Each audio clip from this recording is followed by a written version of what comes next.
Welcome to my video lecture on utilization of electric power. Today, this lecture paper code is EE702 and my topic is measurement of illumination and sources of light.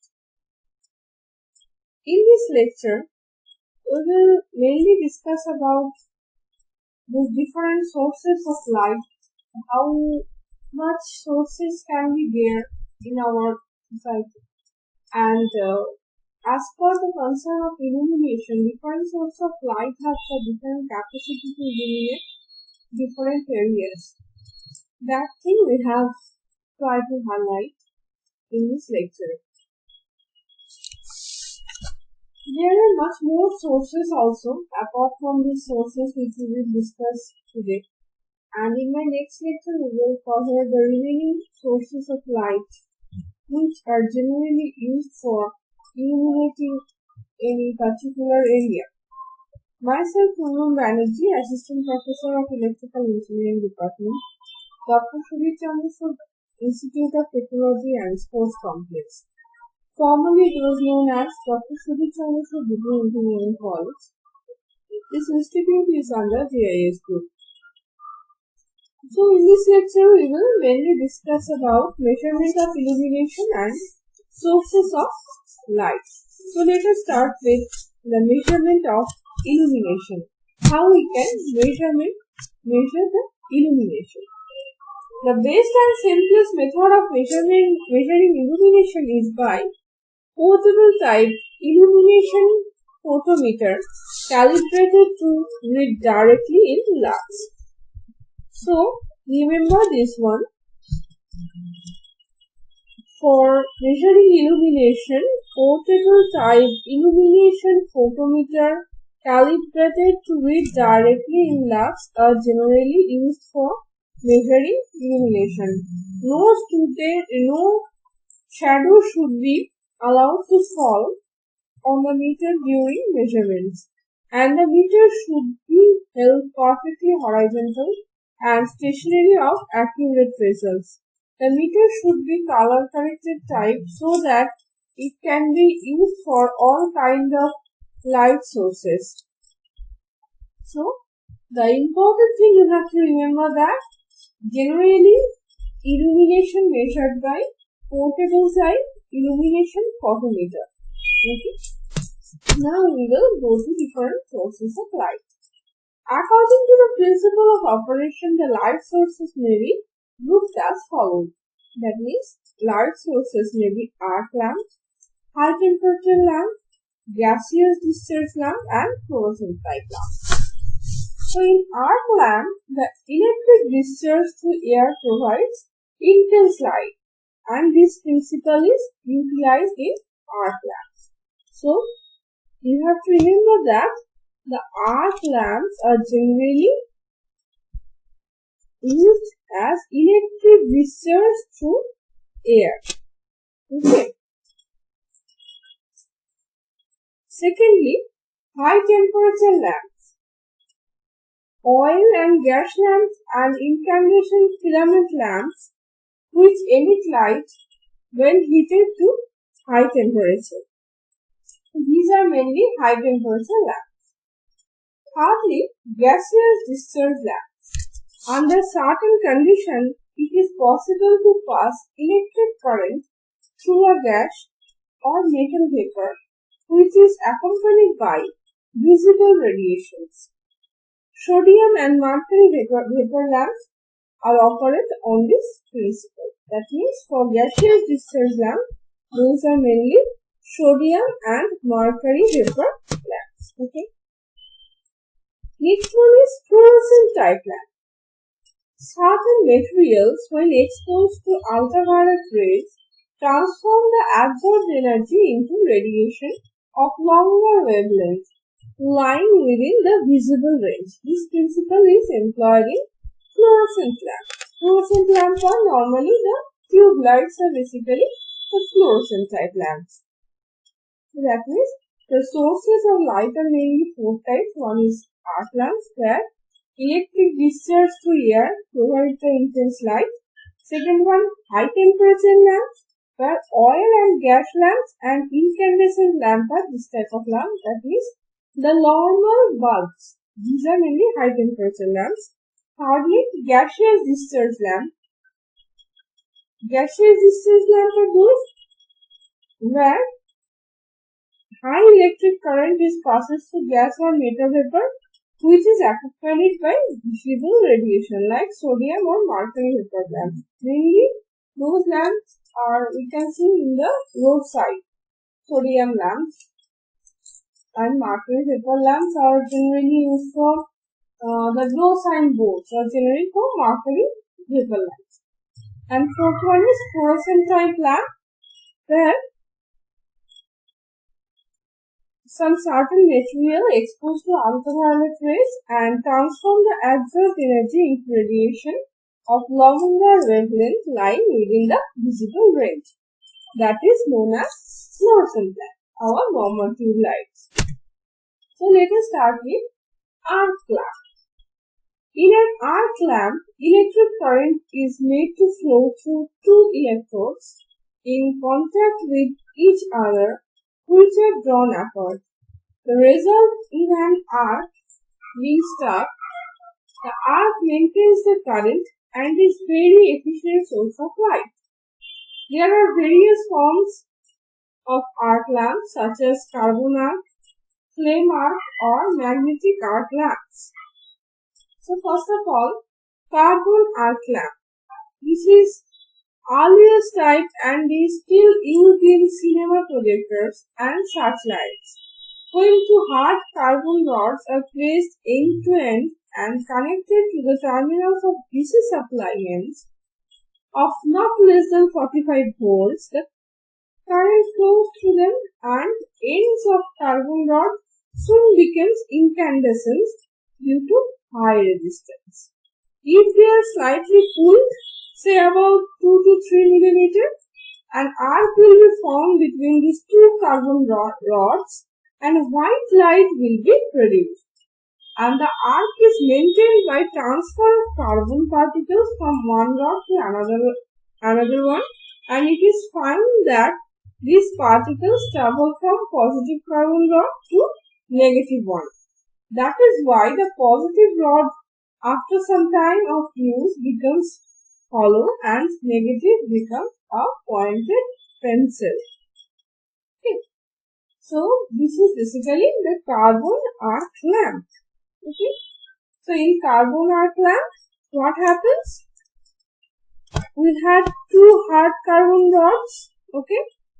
And these two rods are placed end to end and connected with DC supply more than 45 volts. When currents flow through them, and the end of the carbon rod soon became incandescent due to high resistance. We know the carbon has very high resistance, so due to that, those carbon rod becomes incandescent.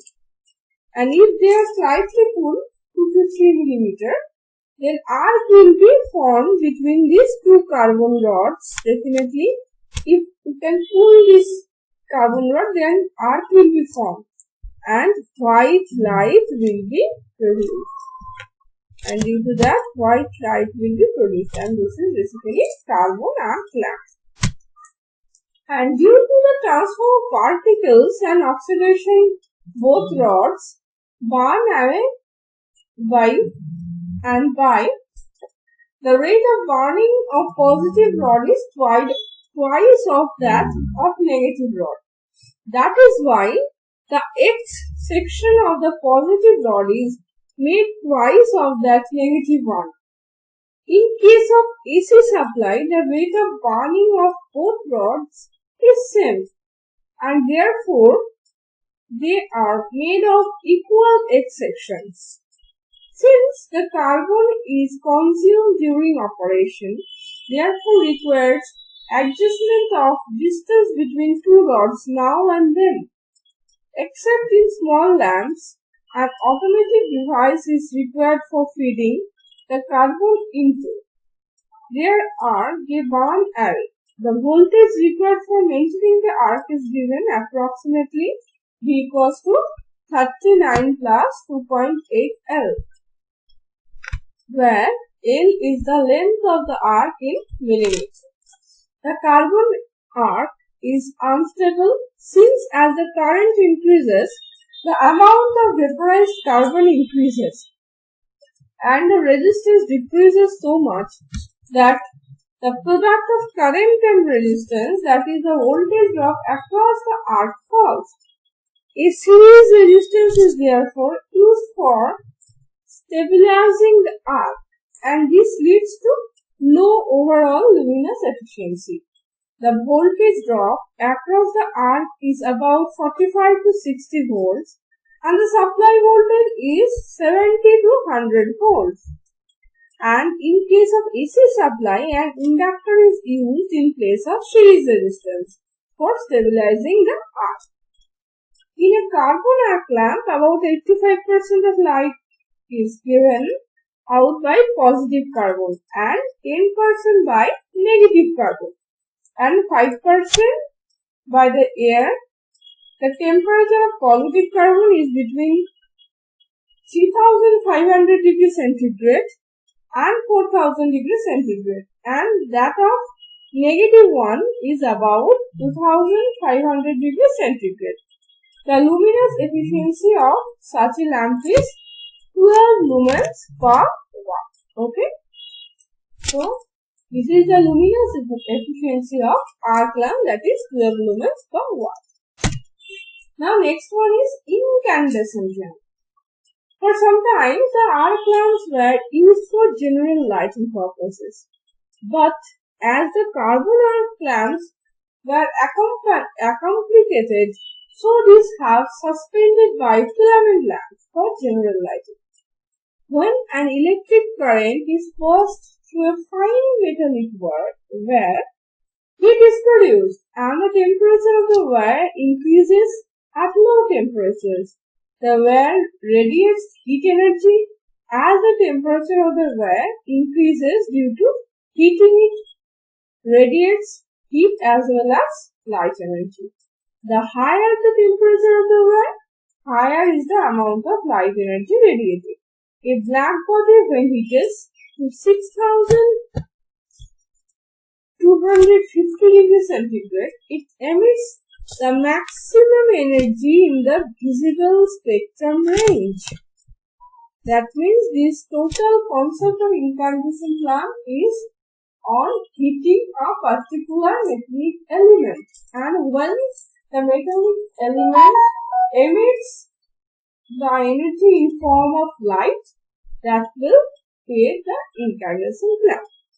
The incandescent lamp or filamented lamp consists of a glass globe completely evacuated and a fine wire known as filament.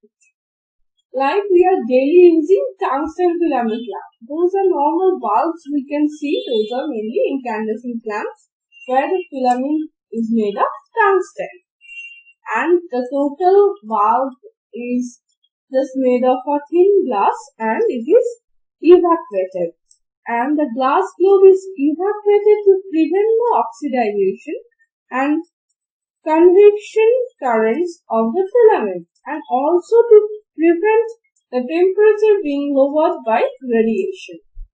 The material which can be used for filaments of the incandescent lamps must possess the properties of high metallic point and low vapor pressure, high resistivity, low temperature coefficient, ductility and sufficient mechanical strength to withstand the vibration during use. Okay.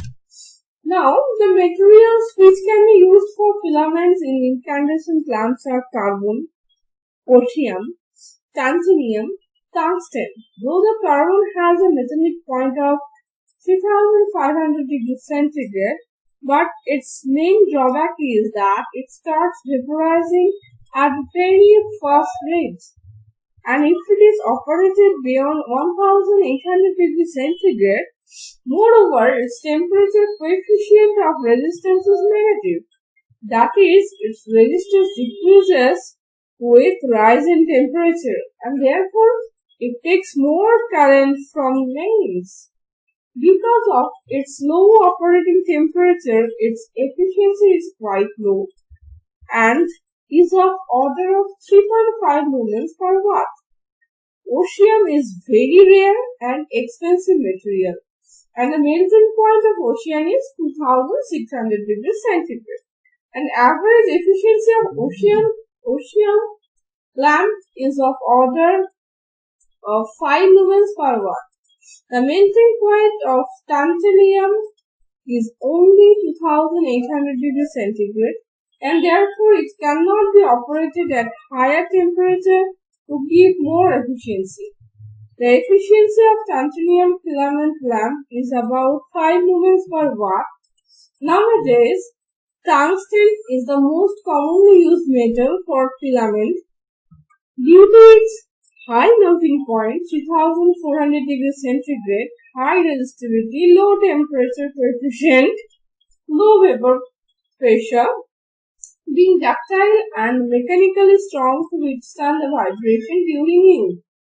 The hot resistance of tungsten filament is about 15 times the cold resistance, and therefore there is an inrush of current at the switching instant. However, the inrush current is not beyond 15 times the normal current. Since the filament heats up immediately and resistance increases almost instantaneously, so the inrush currents attain a maximum value of 0.003 seconds and falls to normal operating value in 0.2 seconds. The average efficiency of tungsten filament is about 10 lumens per watt. The light spectrum of an incandescent lamp is continuous. That is the main fact of incandescent lamp. That means in incandescent lamp the main factor is the lamp is made of a thin metal wire which is known as filament, and this filament is heated up by using the current, and when this filament is heated up, a particular metal like tungsten or tantalum or osmium or carbon, the metal becomes heated up and it starts glowing. That principle is used here. But here carbon has some disadvantage because of its temperature coefficient of resistance is negative, so with increasing temperature the resistance decreases, and it also creates some vapor in the lamp, and the glowing of the lamp is definitely not much as we are using with other metal like osmium or titanium or tungsten. So generally tungsten are very common metals we are generally used as incandescent lamp or bulbs. Now let us compare between tungsten filament lamp and fluorescent tubes. These are the main two types of lamps which are generally we are used for daily lives. So first of all, tungsten filament lamp. The voltage fluctuation has comparatively more effect on the light output. But in case of fluorescent lamp, the voltage fluctuation has comparatively low effect on light output as the variation in voltage are absorbed in the tube. Secondly, the luminous efficiency increases with increase in voltage of the lamp. Secondly, for fluorescent tubes, luminous efficiency increases with increase in wattage and increase in length of the tube. Thirdly, it gives light close to natural light. Therefore, the objects are properly safe. But for fluorescent light, it does not give light close to natural light. Therefore, the color rendering is defective. Fourthly, luminous efficiency of colored filament lamp is poor because colored glasses are used for this purpose. And for fluorescent tube, the different color lights can be obtained by using different composition of fluorescent powder. Hence, the efficiency is high and better colors can be obtained. Fifth, for tungsten lamp, due to comparatively high working temperature, heat radiations are also present here. But in case of fluorescent tube, due to low working temperature, heat radiation is low. 6 point. Tungsten lamp brightness is more, fluorescent lamp brightness is less. 7 point. With time, the light output is reduced for tungsten filament lamp, but in case of fluorescent, with time, light output gradually reduced. In tungsten filament lamp, no stroboscope defect is seen, but for fluorescent lamp, it has objectionable stroboscope defect can be seen. Point 9. Though the life of filament lamps varies with the working voltage, however, its normal life is 1000 working hours. But in case of light, fluorescent lamp is not affected so much by variation of voltage, but it depends on the frequency of the starting. And the life of the fluorescent lamp is 7500 working hours. That means fluorescent tubes have longer life cycle. Next one, for tungsten filament lamp, the initial cost per lamp is quite low. And for fluorescent lamp, the initial cost per tube is much more. And the last point, that is, for the same lumen output, more lamps are required and varying cost is more. And life of lamp is also low, hence the overall cost of maintenance is more. And for fluorescent lamp, for the same luminous output, the lesser number of tubes is required and the varying cost is low. Since its life is comparatively more, the replacement cost is low and hence the overall maintenance cost is low. So in that way, we can compare our most important two lamps for daily purposes, which are tungsten filament lamps and fluorescent lamps. We have compared here. Not much for today's class, and in the next lecture we will discuss some other sources of light also, and definitely these sources of light are very important for our daily life. And in this lecture we are mainly discussed about arc lamps, then incandescent lamps, and then we have compared between incandescent lamp and fluorescent lamp. So thank you all for listening my lecture.